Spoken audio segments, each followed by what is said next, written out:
نہیں خدا, تو جو کہے گا میں وہی مانوں گا. وعدہ کر کے گیا تھا, بھول گیا. بیوی کی محبت میں, بچوں کی محبت میں, دولت کی محبت میں, عیش و آرام کی محبت میں, کرسی کی محبت میں. سنو, اس کی روح کو اوپر لانے کی ضرورت ہے. سبھی پہ پٹک سن کے 2 منٹ میں ختم. حضرت ابراہیم خلیل اللہ نام سنے ہیں جی؟ حضرت ابراہیم خلیل اللہ, خلیل کا معنی ہوتا ہے دوست. علماء کرام حاضر ہے جی. خلیل کا معنی دوست, بندھو, اور حبیب کا معنی بھی دوست. یہ ٹائٹل رسول پاک کا ہے, اور خلیل اللہ حضرت ابراہیم علیہ نبی یعنی صلاۃ مسلم کا ہے. تو خلیل کسے کہتے ہیں؟ جو خدا کو چاہے اسے خلیل کہتے ہیں, اور خدا جسے چاہے اسے حبیب کہتے ہیں. خدا جسے چاہے اسے حبیب کہتے ہیں. حضرت ابراہیم خلیل اللہ جب دنیا میں رہے, اللہ نے خطاب دیا, بہت امیر تھے. اللہ اکبر. آخری بات سن لیجئے کہ حضرت ابراہیم خلیل اللہ کے پاس حضرت اجرائیل آئے. اجرائیل کون؟ ملک الموت, موت کے فرشتہ, جس کو ہم حضرت اسرائیل علیہ السلام بھی کہہ سکتے ہیں, ملک الموت بھی کہہ سکتے ہیں, موت کے فرشتے بھی کہہ سکتے ہیں. جب پہنچے, سلام و کلام ہوا, کہا کہ اللہ نے آپ کو خلیل کا لقب دیا ہے. سننا ہی تھا, سجدہ ریز ہو گئے, اللہ کا شکر ادا کیا. جب پیسہ ملے تو اللہ کا شکر ادا کرو, نہ ملے پھر بھی اللہ کا شکر ادا کرو, صبر کرو, اس میں بھی کامیاب ہے. تو اللہ کا شکر ادا کیا. کہا کہ تم اسرائیل ہو؟ کہا میں اسرائیل ہوں, میں ہی سب کی روح کو نکالتا ہوں. کہ تو سب کی روح کو نکالتا ہے؟ کہ ہاں. کہ تم جو روح نکالتی تو درد نہیں ہوتا, محبت نہیں ہے تمہارے اندر میں. کسی کا بچہ روتا ہے, ماں کی روح کو نکال لیتے ہو. باپ روتا ہے, بیٹی کی روح کو نکالتے ہو. بیٹا روتا ہے, باپ کی نکالتے ہو. مائیں روتی ہے, بیٹی کی روح نکالتے ہو. بیٹی کی روح نکالتے ہو.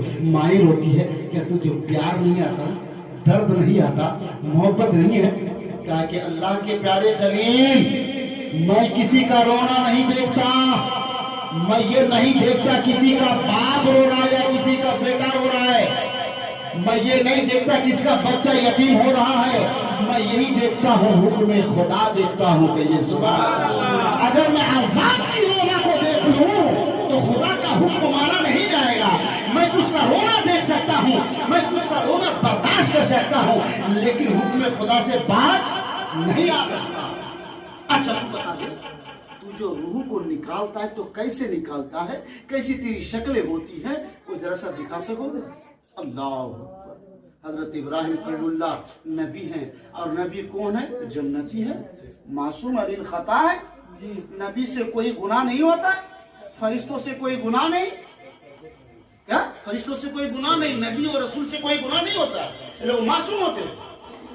تو کیسی روح کو نکالتے ہو, کس شکل میں, ذرا سا تم کو دکھانا ہو. تو کیا کہا تھا اسرائیل علیہ السلام جانتے ہیں؟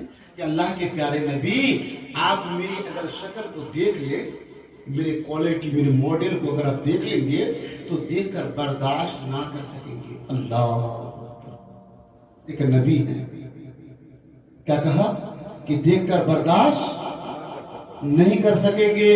حضرت اسرائیل علیہ السلام بار بار کہا کہ نہیں سکیں گے. ابراہیم خلیل اللہ نے کہا میں سکوں گا, کہ نہیں سکیں گے, کہ میں سکوں گا. تو ابراہیم علیہ السلام نے آخر میں کیا کہا جانتے ہیں؟ دکھانا تمہارا کام ہے, برداشت کرنا میرا کام ہے. دکھانا تیرا کام, برداشت کرنا میرا کام. المختصر کہ آپ جب دیکھنا چاہتے ہیں تو آپ اپنے چہرے کو پیچھے کی طرف پلٹ لے. اتنا ہی کہنا تھا. حضرت ابراہیم خلیل اللہ نے اپنے چہرے کو پیچھے کی طرف پلٹا. حضرت اسرائیل علیہ السلام اپنے چہرے کی کوالٹی کو چینج کر لیا.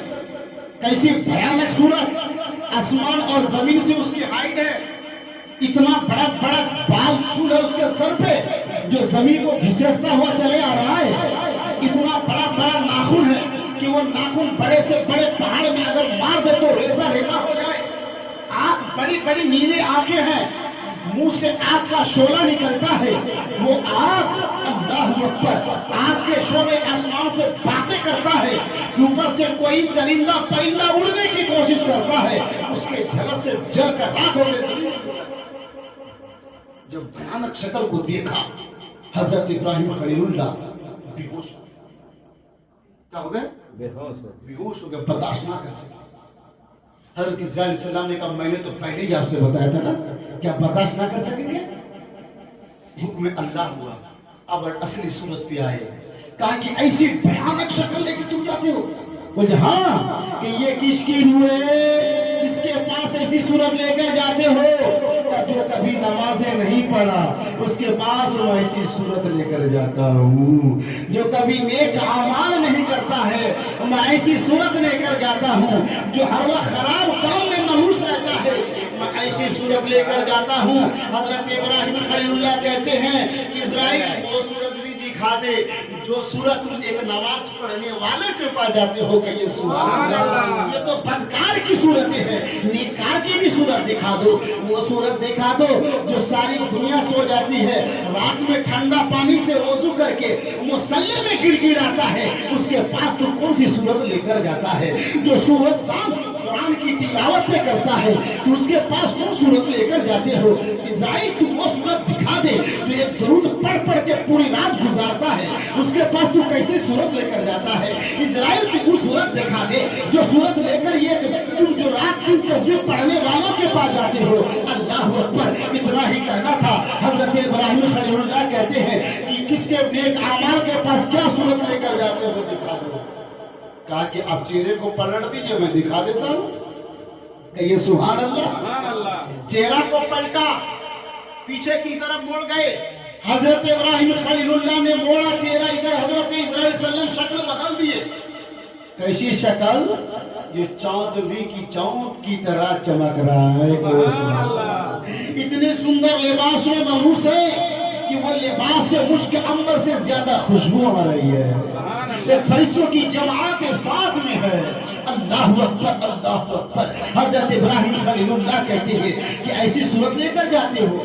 हाँ अल्लाह के प्यारे खलील, मैं एक नेक काम करने वालों के पास ये सूरत लेकर जाता हूँ। जब उसकी रूह को निकालता हूँ, अल्लाह अकबर, वो रूह निकाल कर क्या करता है जानते हैं? एक रेशमी कपड़े में लपेटता है और आसमान की जानिब जाता है। साथ में 70,000 फरिश्तों की जमातें रहती है। आसमान में जाता है, कहता है कि दरवाजा खोलो। कौन हो? ताकि मैं फला जगह का रहने वाला फरिश्ता इस्राइल हूँ, मेरे साथ फरिश्तों की जमात मौजूद है। कहाँ से आए हो? मालदा डिस्ट्रिक्ट बबला से रहने वाले एक माँ की रूह को लेकर आया हूँ। हाँ हाँ, वो एक नेक बंदी थी, नमाजें पढ़ने वाली थी, नमाजें पढ़ने वाला था, इसलिए मैं उसकी रूह को लेकर आया हूँ। दरवाजा खोल दिया जाता है। सुभान अल्लाह, अल्हम्दुलिल्लाह, अल्लाह अकबर कहते हुए वो दरवाजा खोलता है। दूसरा दरवाजे में जाता है, तीसरा में जाता है, चौथा में जाता है, 7 आसमान तक उसकी रूह को लेकर फरिश्ता प्यार से मोहब्बत से लेकर जाता है खुदा की बारगाह में। कहिए सुभान अल्लाह। जब खुदा की बारगाह में ले जाता है तो अल्लाह तबारक व तआला कहता है फरिश्ता ये किसकी रूह? तो मौला तेरे उस बंदे की रूह है, तेरा उस बंदे का रूह है मौला जो रातों रात जागकर तेरी इबादत किया है, रातों रात जागकर अच्छा अमाल किया है मौला, ताकि जाओ मेरे इस बंदे का नाम जन्नतुल फिरदौस के दरवाजे में लिख दो। कहिए सुभान अल्लाह। जन्नतुल फिरदौस के दरवाजे में लिख दिया जाता है। उसकी रूह को आप फिर क्या करता है जानते हैं? शुक्रिया अदा करता है और बबला के सरजमी में लेकर आता है। लाशें एक तरफ पड़ी रहती है, वो रूहें दूर से देखती है, कौन रोता है, कौन बांस कटता है, कौन अगरबत्ती जला रहा है, कौन बेटी सर पटक रही है, कौन बेटा माथा पटक रहा है, कौन भाई अपने कलेजे को चीर रहा है। वो रूह ये कहती है बेटा रोने की जरूरत नहीं है, माँ रोना मत, भाई रोना मत, इसलिए कि कब्र की मंजिल में मुझको रख दो कि रसूल पाक से दीदार हो जाएगा। जन्नत का वो मजा दुनिया में देख लेता है। और बदकार की रूह को निकाल के जब आसमान में ले जाता है तो खुदा क्या कहता है? खुदा जानते हैं ये झूठा बेईमान मक्कार मेरे साथ वादा किया था, मौला उस दुनिया में जाऊंगा, अलस्तु बिरब्बी, मैं तुमको भूलूंगा नहीं खुदा, तू जो कहेगा मैं वही मानूंगा। वादा करके गया था, भूल गया? बीवी की मोहब्बत में, बच्चों की मोहब्बत में, दौलत की मोहब्बत में, ऐशो आराम की मोहब्बत में, कुर्सी की मोहब्बत में। सुनो, उसकी रूह को ऊपर लाने की जरूरत है, सभी पे पटक पटक के मार पटक दिया जाता है। ये है भाई मुझको कब्र में रखना मत, बहन मुझको कब्र में रखना मत। क्यों? रखने से वो देखता है, कब्र में रखने से पिटाई शुरू हो गई, पिटाई शुरू हो गई। तो आप बताइए कैसे आप जिंदगी गुजारना चाहते हैं? एक बार आप अपने दिल में हाथ रखकर देखिए इस 60 साल जिंदगी में एक बार लिस्ट कीजिएगा रात में सोने के टाइम में कि कितना मैं गुनाह किया हूँ, कितना मैं नेकी किया हूँ। देखिएगा ज्यादातर आपके लिस्ट में, आपके काफी में गुनाह आएगा, नेकी नहीं आएगा। दिल धुतकार कर कहेगा अरे मां तू सारी जिंदगी तो मजे में गुजार कर रख दिए। अल्लाह अकबर। डॉक्टर इकबाल ने क्या कहा था जानते हैं? बिस्तर से उठकर मस्जिद ना जा सका इकबाल, बिस्तर से उठकर मस्जिद ना जा सका इकबाल, और मरने के बाद ख्वाहिश रखता है जन्नत में जाने की। सुभान अल्लाह। बिस्तर से उठकर मस्जिद ना जा सका इकबाल, लेकिन मरने के बाद तो ख्वाहिश रखता है जन्नत में जाने की। मस्जिद तो बना ली शब भर में ईमान की हरारत वालों ने, मस्जिद तो बना ली शब भर में ईमान की हरारत वालों ने, मन अपना पुराना पापी बरसों से नवाजी ना बन सका। अल्लाह